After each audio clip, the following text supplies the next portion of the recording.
Time is not a line. In Nolan cinema, it's a weapon, a prison, and sometimes a saving grace. It absolutely is. It's often the central character in his films, even when you can't see it. And today, we're doing a deep dive into what some people call Christopher Nolan's time trilogy. That's right. Memento, Inception, and Interstellar. And these aren't just spectacles. They're philosophical puzzles, really. They're dressed up like blockbusters, but they force you to ask these huge questions about reality, memory, and your own identity. The sources we've been looking at for this, they really get to the heart of how Nolan plays with time. He takes it from, a simple story structure all the way to theoretical physics. He turns something that should be linear and, frankly, mundane into the highest possible drama. So we want to peel back those layers for you, show you the thematic gears turning right under the surface of all that action. Yeah, our mission here for you, the listener, is to pull out the key insights. We want to look at how each film uses a really specific, complex idea of time. Whether it's the narrative structure or psychological time. Or even measurable physical relativity. And then see how he uses that concept to explore these profound human themes. What it means to remember, what makes you you, and how far can you actually stretch reality before it just snaps. We want you to walk away from this really understanding the deep grammar of his filmmaking. Exactly. Okay, let's unpack this. Starting with the film that first forced us all to reconsider storytelling itself. The film that first manipulated our perceptions of narrative time. We have to start with 2000's Memento. Of course. Memento, it just exploded onto the scene. It introduced the entire world to Nolan's obsession with chronology, or maybe more accurately, his obsession with sabotaging it. Right, because its signature is that reverse chronological sequence. You have the color scenes going backward and then those black and white scenes going forward. And at the time, a lot of people just called it a gimmick, didn't they? They did, just a puzzle box to confuse the audience. But the genius of it, and what our sources really highlight, is that the structure isn't just for show. It's a mechanism for empathy. Precisely. The whole structure is designed to put you, the viewer, directly into the protagonist's shoes, into Leonard Shelby's fundamental dilemma. His condition, anterograde amnesia. Yeah. He cannot form new memories. His immediate past is just gone. Instantly. He remembers everything up until his trauma, but then every few minutes his mind just resets. So by showing us the result of an action first and then the action that led to it, we're just as lost as he is. You're constantly arriving in a moment with no context for how you got there. It's a visceral connection to his broken experience of time. And what's fascinating here is that the structural trick is the main theme. If you can't recall time in a straight line, how can you possibly build a reliable sense of self? You can't. So Leonard has to constantly rebuild his identity using these external things. The notes, the Polaroid. And the tattoos. These become his new permanent memory markers. It just makes your own sense of self seem so fragile. We all rely on the story we tell ourselves about who we are and what we've done. That's our identity. And if that story is broken up, if it's fleeting, then yourself becomes, it's just a collection of fictions you've written down. It raises such a core question. You can't trust what happened 5 minutes ago, and you can even manipulate the facts you give yourself right before your memory resets. Is there an authentic you left at all? And the black and white scenes only make it worse because they show us that Leonard is actively manipulating his own clues to create a reality he can live with.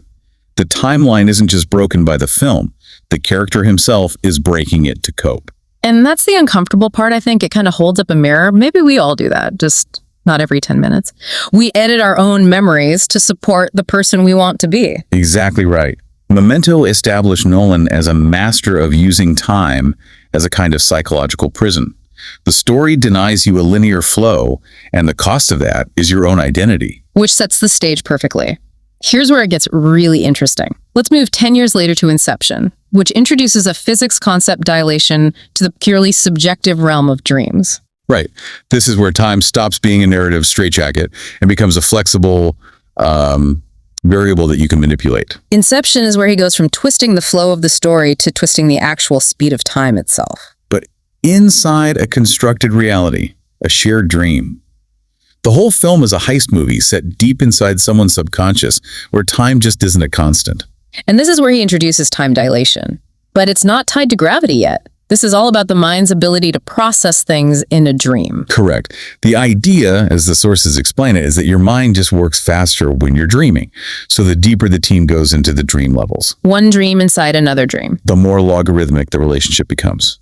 Time passes exponentially slower the deeper you go. So 5 minutes of real-world time might be an hour in that first dream level, but go deeper to a third or fourth level, and that hour can stretch into years, decades even. It compounds with terrifying speed. Yep. And that logarithmic dilation is what makes the stakes so incredibly high. The team might only be asleep for a few hours on a plane, But they could spend, 50 years in limbo? at least. It creates this bizarre currency. They are literally trading their real physical time for this hugely expanded cognitive time inside the dream. So what's fascinating here is, what does that do to you? Well, that's the core of it. How this controlled dilation explores that blurring line between what's real and what's a simulation. The relative speed of time becomes the key emotional stake. Because if your mind spends decades in a dream, living a full life with all that detail, how do you come back to reality where only a few hours have passed? You might not be able to. We see that with Cobb and his wife, Mal, the tragedy of their story. They spent decades in limbo, building a whole world together. That subjective time felt so real to her. It felt more real. She couldn't accept returning to the faster, sparser reality. That subjective duration, it poisoned her perception.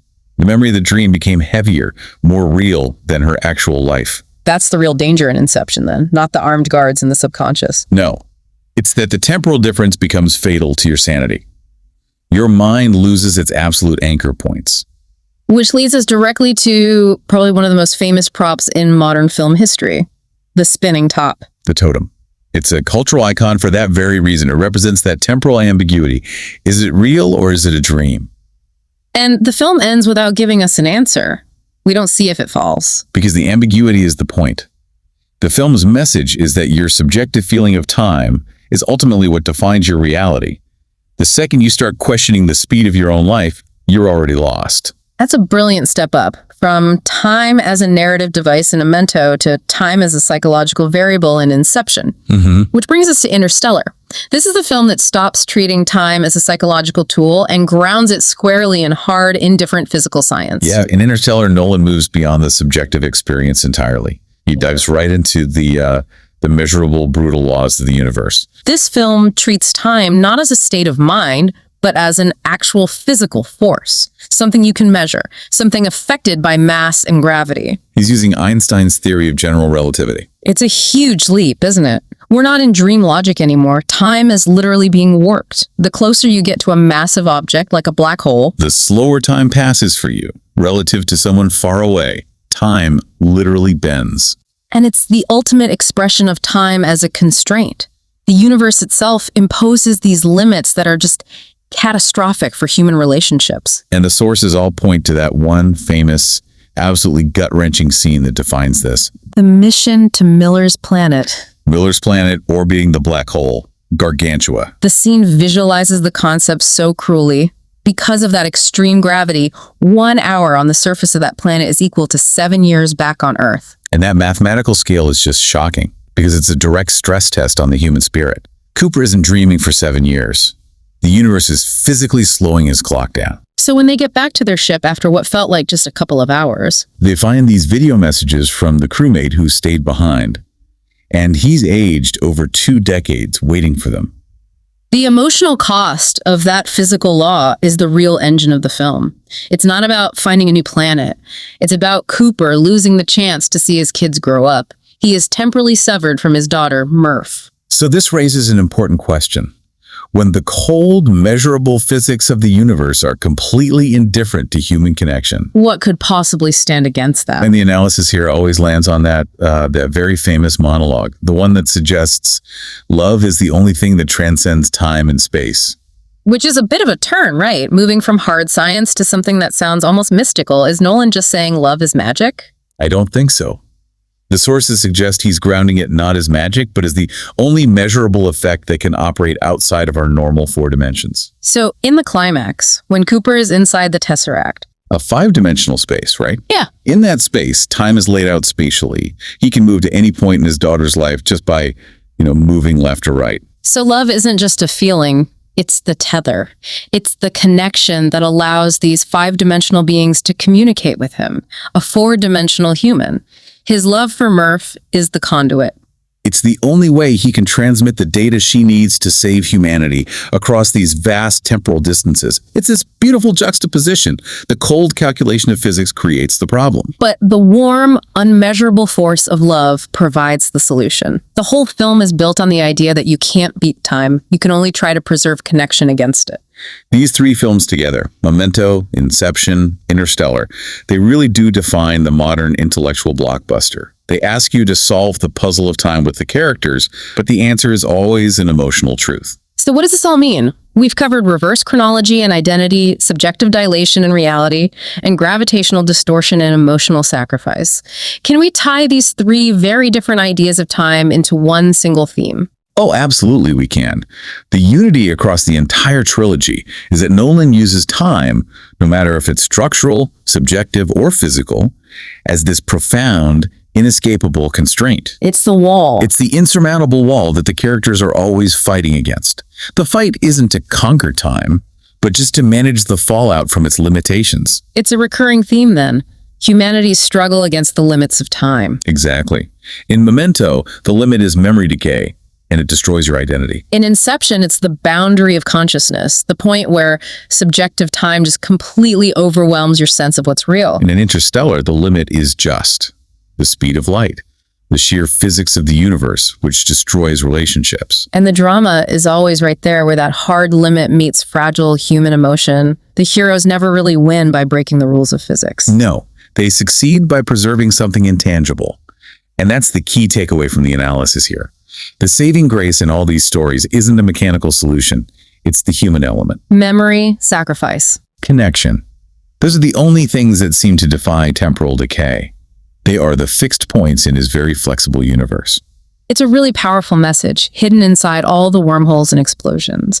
If time is relative, if it bends and stretches based on your speed or gravity or even just your state of mind, where do you find your absolute anchors? What human connection or memory are you fighting to preserve against that unstoppable flow? Something to think about. Something to mull over the next time you look at a clock or at a loved one.